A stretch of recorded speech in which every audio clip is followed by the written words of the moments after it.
Hello everybody, this is me Altamas Mansoori and you are watching Educator Altamas 2.0. So my friends, रोज की तरह आप pen और copy लेकर के बैठ जाइए।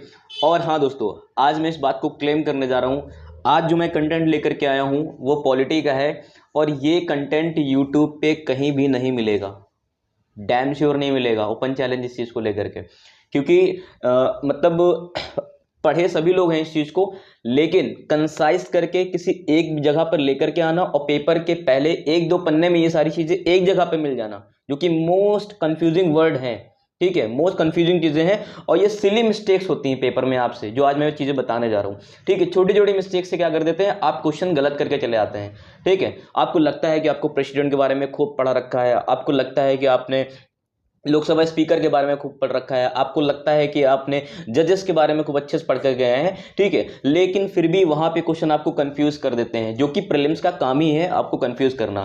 ठीक है, तो आप जब इन सब चीज़ों को जान जाएंगे और पेपर के पहले जाकर के केवल यही एक दो पन्ने ऐसे देख करके चले जाएंगे, तो जो पॉलिटी में जो कंफ्यूजिंग चीज़ें हैं वो एकदम खत्म हो जाएंगी। सो दोस्तों चलिए शुरू करते हैं। और हाँ दोस्तों, अब फाइनली हम लोग 1,500 लोगों का परिवार बन चुके हैं। So congratulation to all of you and thank you so much कि इतना ट्रस्ट दिखाने के लिए मेरे ऊपर। ठीक है दोस्तों, मुझे बहुत अच्छा लग रहा है। ठीक है, काम करने में एक मोटिवेशन भी मिल रहा है, एक पॉजिटिव रिगार्ड भी आता है सब जगह से। ठीक है, और ऑथेंटिक कमेंट भी आते हैं कि सर आप जो कुछ भी डिलीवर्ड कर रहे हैं, ठीक है, दीज थिंग्स आर मोर ऑथेंटिक्स। ठीक है, बहुत ज़्यादा रिलायबल हैं। ठीक है, और बहुत सच चीज़ें बताई जाती हैं यहाँ पे। ठीक है, कुछ भी फेक नहीं होता है, मतलब अच्छा लगता है ना। तो ऐसे कमेंट देख करके मुझे मोटिवेशन मिलता है। और हाँ दोस्तों, आपसे एक रिक्वेस्ट है यार, आप प्लीज़ अगर चैनल पर नए हो तो सब्सक्राइब कर लिया करो।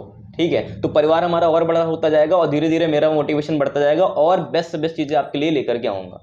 ठीक है, so please it's my humble request to all of you, please subscribe my channel. और हाँ, लाइक करने में क्या जाता है यार, आपको लाइक भी कर दिया करिए। तो चलिए शुरू करते हैं विदाउट एनी डिले।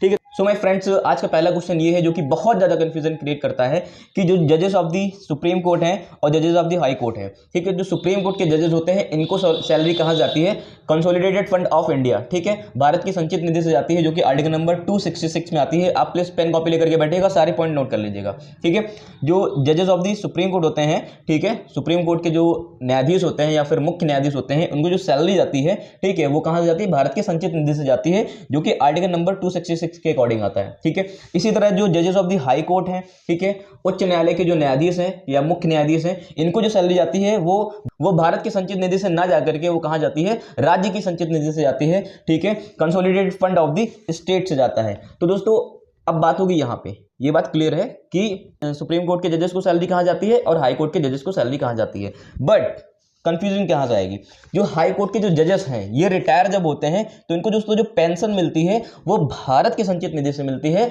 ना कि राज्य की संचित निधि से मिलती है। इसको नोट कर लीजिए। ठीक है, आप दोस्तों मुझे कमेंट करके बताइए कि सुप्रीम कोर्ट और हाई कोर्ट के जो जजेस हैं इनका टेन्योर क्या होता है। ठीक है, फिर दोस्तों सेकंड क्वेश्चन ये है, इलेक्शन कमीशन के ऊपर है, ठीक है, निर्वाचन आयोग के ऊपर है कि जो मेंबर होंगे, ठीक है, इलेक्शन कमीशन के जो मेंबर होंगे इनकी qualification not defined in the constitution. ठीक है, इनकी जो क्वालिफिकेशन होती है वो संविधान में निर्धारित नहीं की गई है, डिफाइन नहीं की गई है। ठीक है, office of profit also not defined. ठीक है, इनका जो ऑफिस ऑफ प्रॉफिट होता है ये भी डिफाइन नहीं किया गया है। दोस्तों कितने मेंबर होंगे आयोग में ये भी कॉन्स्टिट्यूशन में डिफाइन नहीं किया गया है। ठीक है दोस्तों, ये कंफ्यूज करने वाले वर्ड होते हैं। और हाँ दोस्तों, आप मुझे कमेंट में करके बताइए कि जब इलेक्शन कमिश्नर जब रिटायर हो जाते हैं, ठीक है, तो ये कहीं और किसी अन्य ऑफिस ऑफ प्रॉफिट पे जा सकते हैं या फिर किसी अन्य जगह पे काम कर सकते हैं अथवा नहीं, आप कमेंट करके बताइएगा। ठीक है, अब दोस्तों एक चीज और है, इनके पास क्या क्वासी जुडिशरी पावर है, क्वासी जुडिशरी मतलब कि अर्ध न्यायिक शक्तियां हैं।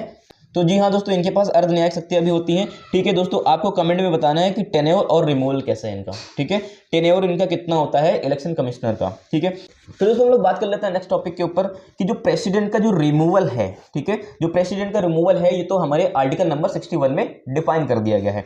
ठीक है, but removal of the vice president not define in the constitution. ठीक है, हमारे जो उपराष्ट्रपति हैं इनको हटाने की जो प्रक्रिया है ये संविधान में इसकी व्याख्या नहीं की गई है, ये संविधान में इसका प्रावधान नहीं दिया गया है। ठीक है, resolution only can be pass in the Rajya Sabha.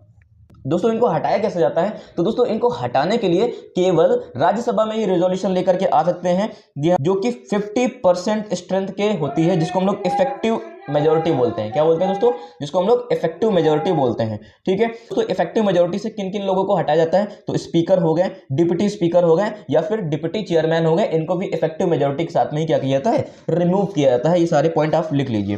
ठीक है, फिर दोस्तों नेक्स्ट टॉपिक के ऊपर डिस्कस कर लेते हैं कि नंबर ऑफ द जजेस डिसाइडेड बाय द पार्लियामेंट। ठीक है, नंबर ऑफ द जजेस, ठीक है, न्यायाधीशों की जो संख्या है वो किसके द्वारा निर्धारित की जाती है? संसद के द्वारा निर्धारित की जाती है। बट जजेस of the high court decided by the president. ठीक है, जो हाई कोर्ट के जजेस होते हैं ये किसके द्वारा निर्धारित किए जाते हैं? राष्ट्रपति के द्वारा निर्धारित किए जाते हैं। ठीक है दोस्तों, यहाँ पे एक चीज जानने के लिए और है कि जो पार्लियामेंट होती है, संसद होती है, वो यहाँ पे क्या कर सकती है? जुडिशियल पावर को एक्सटेंड कर सकती है, न्यायिक शक्तियों को बढ़ा सकती है, लेकिन न्यायिक शक्तियों को कम नहीं कर सकती है। समझ रहे हैं ना दोस्तों? ये पॉइंट आप कंफ्यूज मत होइएगा, आप पेन डाउन कर लीजिए। फिर एक क्वेश्चन दोस्तों और है, ठीक है, कैग जिसको हम लोग बोलते हैं comptroller and auditing general of the India. ठीक है, EC election commissioner and CJI chief justice of India, chief justice of India. ठीक है, भारत के नियंत्रक और महालेखक परीक्षक, इलेक्शन कमिश्नर, ठीक, निर्वाचन आयुक्त तो जिसको हम लोग बोलते हैं, और मुख्य न्यायाधीश, सुप्रीम कोर्ट के मुख्य न्यायाधीश, इनको दोस्तों कैसे हटाया जाता है? तो दोस्तों इनको हटाने के लिए पार्लियामेंट्री रेजोल्यूशन लाना पड़ता है, और दोस्तों इनको 2/3 मेजोरिटी के साथ क्या करते हैं? रिमूव करते हैं। तो दोस्तों इनको हटाने की जो प्रक्रिया है बहुत ही ज्यादा जटिल है, क्योंकि उसका क्वेश्चन ये है कि जो लोकसभा के स्पीकर होते हैं इनका जो चुनाव होता है, ठीक है, इनकी जो डेट होती है वो कौन डिसाइड करता है? प्रेसिडेंट डिसाइड करते हैं। ये आपको यहाँ पे कंफ्यूज कर सकता है।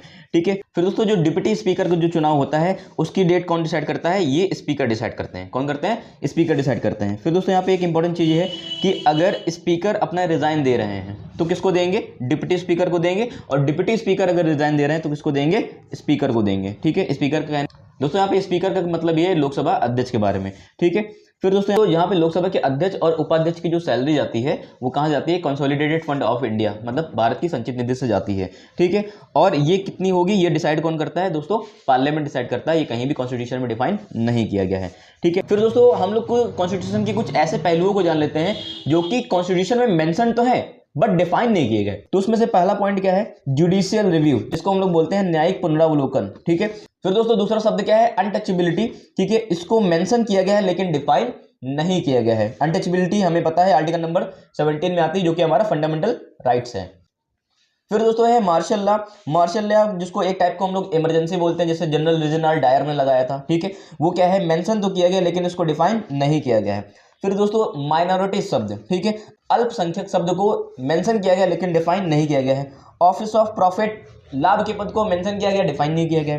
वॉयलेशन ऑफ द कॉन्स्टिट्यूशन, ठीक है, संविधान का उल्लंघन जो है वो मेंशन किया गया है लेकिन इसको डिफाइन नहीं किया गया है। ठीक है, तो दोस्तों ये सारे वर्ड्स हैं, आप इनको क्या कर लीजिए? पेन डाउन कर लीजिए।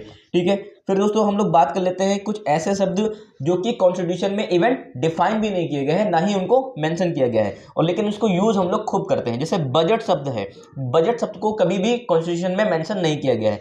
एक शब्द है फेडरल सिस्टम। ठीक है, फेडरल वर्ड को कहीं भी कॉन्स्टिट्यूशन में मेंशन नहीं किया गया। हमें पता है कि हमारा देश कैसा है? एक संघीय देश है। कैसा है?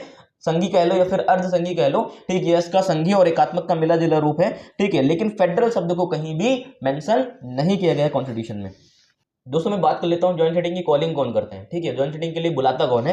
तो वो राष्ट्रपति बुलाते हैं। ठीक है, और उसको चेयर्ड किसके द्वारा किया जाता है? तो दोस्तों स्पीकर के थ्रू किया जाता है। यदि स्पीकर ऑप्शंस है, ठीक है, नहीं है तो डिप्टी स्पीकर करेंगे। यदि डिप्टी स्पीकर भी नहीं है तो कौन करेंगे? चेयरमैन करेंगे। ठीक है, फिर दोस्तों एक क्वेश्चन और पूछता है कि ज्वाइंट सिटिंग का जो प्रोविजन है, ठीक है, ये हम लोग कौन से गवर्नमेंट ऑफ इंडिया एक्ट से लेकर के आए हैं? तो दोस्तों 1935 का जो गवर्नमेंट ऑफ इंडिया एक्ट है 1935 का, ठीक है, उससे क्या किया गया है? ज्वाइंट सिटिंग वाले प्रोसेस को क्या किया गया है? मेंशन किया गया है। ठीक है,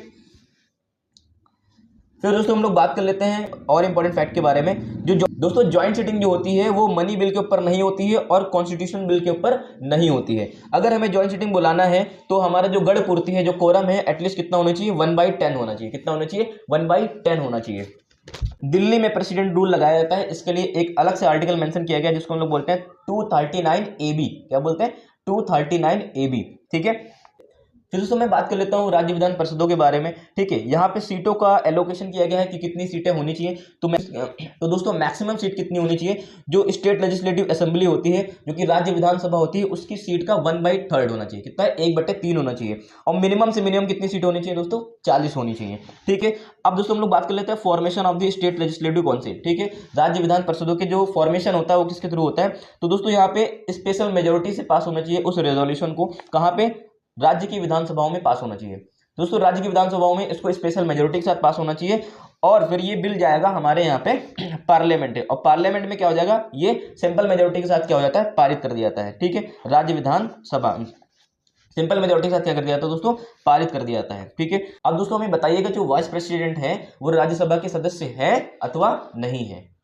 ठीक है, तो दोस्तों आई होप आपको ये वीडियो बहुत ही ज्यादा समझ में आया होगा। इसी तरह इंटरेस्टिंग फैक्ट को जानने के लिए प्लीज चैनल को सब्सक्राइब कर लीजिए, और मैं नेक्स्ट वीडियो में लेकर के आऊंगा और अच्छे से अच्छे क्वेश्चन जो कि आपके सभी कंफ्यूजन को क्या करेगा, दूर करेगा। और आप so thank you so much for watching this video. मिलते हैं नेक्स्ट वीडियो में। Thank you so much.